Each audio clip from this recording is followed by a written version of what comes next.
इमाम जिंदाबाद, मोहब्बत की हकीमी इमाम जिंदाबाद, जमाना जिनको करता है सलाम जिंदाबाद, सबके दिलो दिमाग में बस एक ही नाम, अंबेडकर साहब जिंदाबाद, अंबेडकर साहब जिंदाबाद।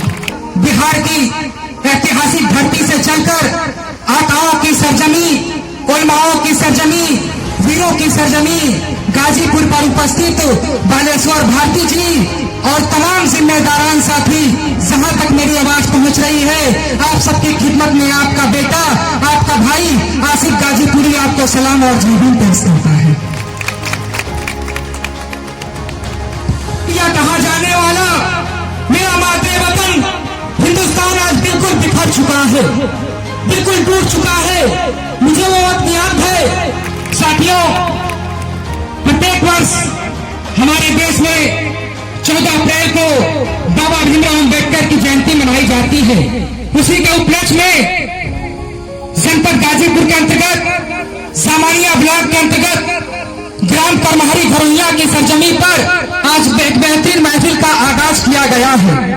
एक लाइन के साथ मैं आगाज करना चाहूंगा, कोई खुशबू न कोई फूल न कोई रौनक, कोई खुशबू न कोई फूल न कोई रौनक, उस पे कांटों की हालत नहीं देखी जाती। परेश साहब, कोई खुशबू न कोई फूल न कोई रौनक, उस पे कांटों की हालत नहीं देखी जाती। हमने खोली है इसी बाग में अपनी आंखें, मुझसे इस बाग की हालत नहीं देखी जाती, मुझसे इस बाग की हालत नहीं देखी जाती। मेरी साथियों, जैसे प्रधानमंत्री कौमे बादशाह नरेंद्र मोदी जी का मैं एक स्पीच सुन रहा था।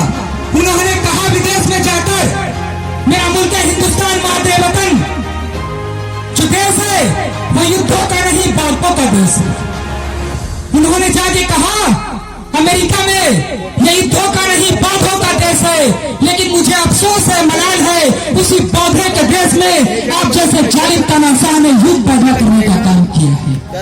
इस चीज के लिए मलाल है, इस चीज के लिए अफसोस है, क्योंकि 26 नवंबर सन 1949 का एक वाक्य मुझे याद आता है। 15 अगस्त 1947 को हमारा देश आजाद हुआ।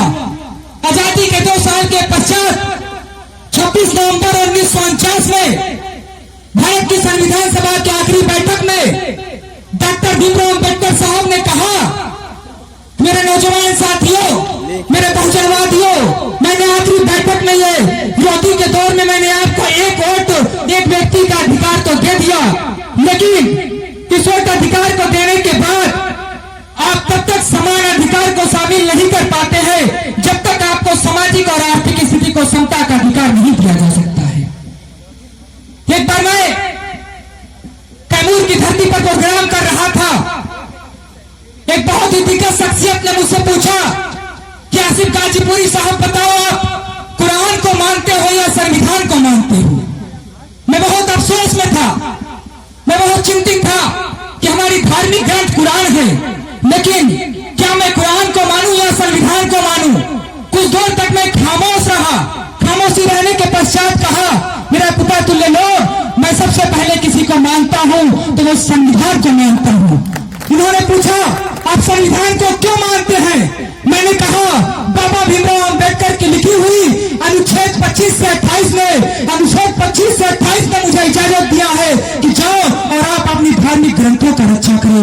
इसलिए मैं पहले देश की संविधान को मानता हूं और वही संविधान मुझे धार्मिक ग्रंथ की रक्षा करने की इजाजत देती।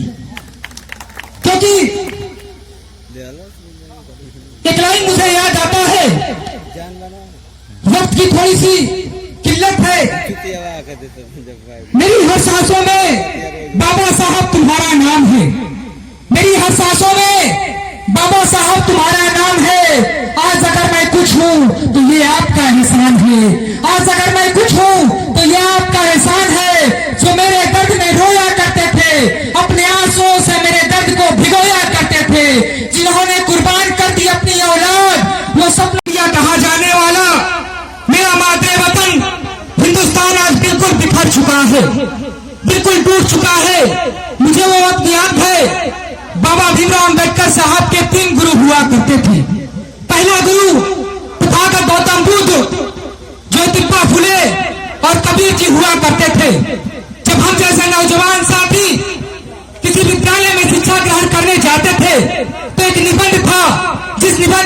था द लाइट ऑफ एशिया। जब मैं उसे बारीक तरीके से उसका शिक्षा ग्रहण किया तो मुझे ये पता चला जो द लाइट ऑफ एशिया के लेखक तथा बुद्ध जी है वो लाइट ऑफ एशिया नहीं बल्कि उसे द लाइट ऑफ वर्ल्ड का नाम देना चाहिए, क्योंकि इतनी बड़ी पुस्तक हिंदुस्तान के अंदर अभी भी नामित नहीं किया गया है। क्योंकि मुझे पता है बाबा भीमराव अंबेडकर साहब भारत के पहले एक ऐसे व्यक्ति थे जिन्होंने इकोनॉमिक्स से डॉक्टर ऑफ साइंस की उपाधि प्राप्त की थी। डॉक्टर ऑफ साइंस की उपाधि प्राप्त की थी।